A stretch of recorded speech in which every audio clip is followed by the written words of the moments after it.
દાહોદમાં આયુર્વેદિક હોસ્પિટલમાં આગ લાગવાની ઘટના બની। ગોદી રોડ પર આવેલ સત્યનામ આયુર્વેદ હોસ્પિટલમાં અચાનક આગ લાગતા અફરાતફરીનો માહોલ સર્જાયો।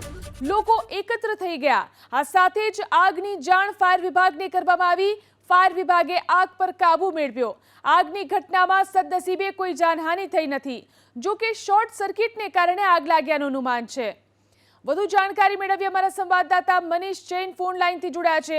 મનીષ, આગ કેવી રીતે લાગી હતી અને શું સ્થિતિ? જરૂરથી રાતના સમયે આગ લાગી હતી।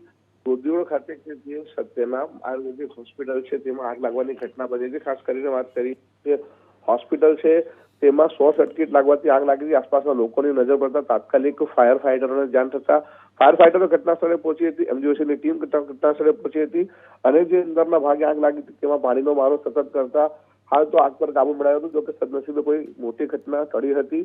એમજીઓસી પોલીસની ટીમ ઘટના સ્થળે પહોંચી હતી। હાલ તો જે પાણીનો વારો કરીને આગ પર કાબુ મેળવતા હાશકારો પણ જોવા મળ્યો હતો। જી, આભાર તમામ જાણકારી આપવા માટે।